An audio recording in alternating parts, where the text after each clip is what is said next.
Hello बच्चों, आज मैं आपके लिए क्लास 6 से 8 तक की वर्कशीट नंबर 84 लेके आई हूँ। इसमें बच्चों आपको जो आपकी हॉबीज़ होती हैं, जो आपको अच्छा लगता है करना, उनके बारे में बताया गया है।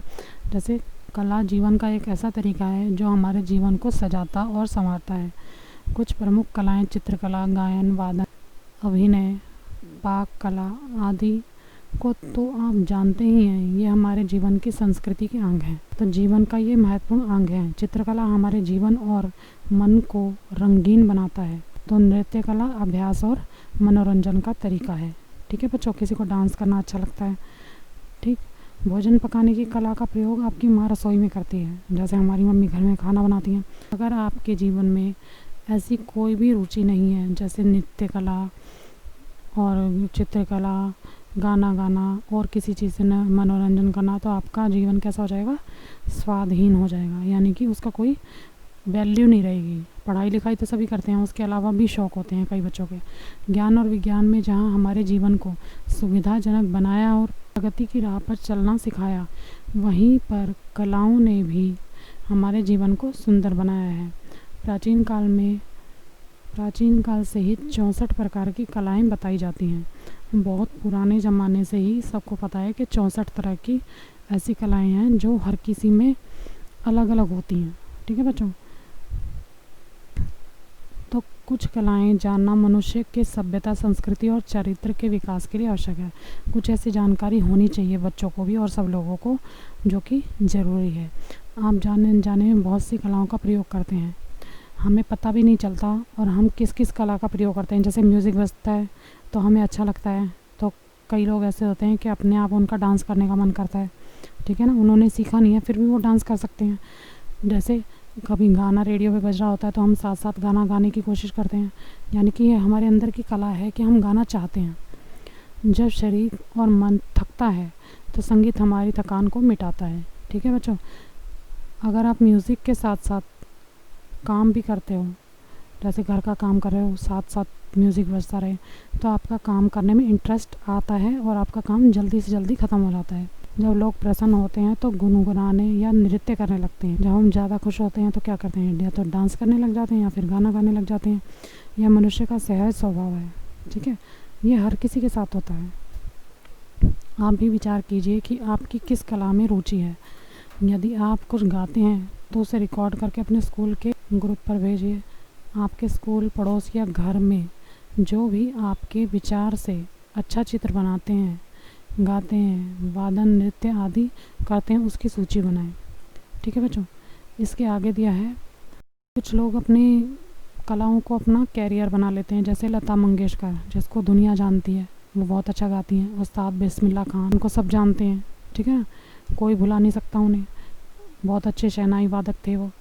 ये सब भारत रत्न है। आप जितने गायक, वादक और नृत्यांगना को जानते हैं, उनकी सूची बनाइए। किसी एक प्रसिद्ध गायक या वादक के बारे में लिखिए। ठीक है बच्चों, आगे है,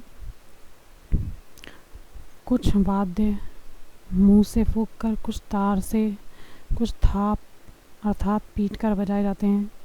इन्हें चित्रों के द्वारा पहचान कर नाम आगे लिखिए। इस वर्कशीट में बच्चों यही था। अब मैं इसके क्वेश्चन आंसर आपको करवा देती हूँ। क्वेश्चन नंबर 1 है, आपके स्कूल, पड़ोस या घर में जो भी आपके विचार से अच्छा चित्र बनाते हैं, गाते हैं, वादन, नृत्य आदि करते हैं, उनकी सूची बनाइए। ठीक है, तो मैंने आपके लिए लिखा है एक आंसर। आप अपने हिसाब से अगर बदलना चाहें तो आंसर को चेंज भी कर सकते हैं। उत्तर नंबर 1 है, मेरे घर में मेरी बड़ी बहन बहुत अच्छा चित्र बनाती है। मेरी गाने में रुचि है। मेरी सहेली हारमोनियम अच्छा बजाती है। मेरे विद्यालय की छात्रा वीणा बहुत अच्छा नृत्य करती है। ठीक है बच्चों, आप ये लिख सकते हैं इसका आंसर, और अगर आपको कुछ और लिखना है तो आप वो भी लिख सकते हैं। अगला क्वेश्चन है, दिए गए चित्रों को पहचान कर इनके नाम लिखिए। तो बच्चों, आपकी वर्कशीट में बहुत सारे चित्र दिए गए हैं, तो मैंने इसके आंसर लिख दिए।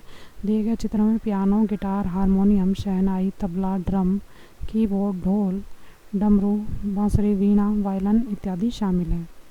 क्वेश्चन नंबर 3 है, संगीत में गायन और वादन 2 प्रकार की कलाएं हैं। आपको इनमें से क्या अच्छा लगता है और क्यों? तो इसका आंसर है, मुझे संगीत में गायन अच्छा लगता है, क्योंकि मैं शुरुआत से ही विद्यालय में होने वाली विभिन्न गायन प्रतियोगिता में भाग लेती रही हूँ या लेता रहा हूँ तथा मेरी आवाज़ भी बहुत अच्छी है। ठीक है। क्वेश्चन नंबर 4 है बच्चों, आप जितने भी गायक, वादक और नृत्यांगना को जानते हैं उनकी सूची बनाइए। किसी एक प्रसिद्ध गायक या वादक के बारे में लिखिए। तो मैंने इसका आंसर लिखा है बच्चों, गायक है सोनू निगम, लता मंगेशकर, किशोर कुमार, उदित नारायण। ठीक है। और वादक है जाकिर हुसैन, पंडित रविशंकर, उस्ताद बिस्मिल्लाह खान और हरि प्रसाद चौरसिया, आर.डी. बर्मन, ए.आर. रहमान। और नृत्य कौन करता है? बिरजू महाराज, प्रभुदेवा, ऋतिक रोशन और हेमा मालिनी। इसमें तुम्हें किसी एक के बारे में लिखना है बच्चों। तो मैंने लिखा है लता मंगेशकर के बारे में। तो ऐसे लिखना है, कुमारी लता दीनानाथ मंगेशकर का जन्म 28 सितंबर 1929 में इंदौर मध्य प्रदेश में हुआ था। उनके पिता दीनानाथ मंगेशकर एक कुशल रंगमंचीय गायक थे। दीनानाथ जी ने लता को तब से संगीत सिखाना शुरू किया जब वे 5 साल की थी। भारत रत्न लता मंगेशकर भारत की सबसे लोकप्रिय और आदरणीय गायिका हैं, जिनका 6 दशकों का कार्यकाल उपलब्धियों से भरा पड़ा है। भारत की स्वर कोकिला लता मंगेशकर ने 20 भाषाओं में 30,000 गाने गाए हैं।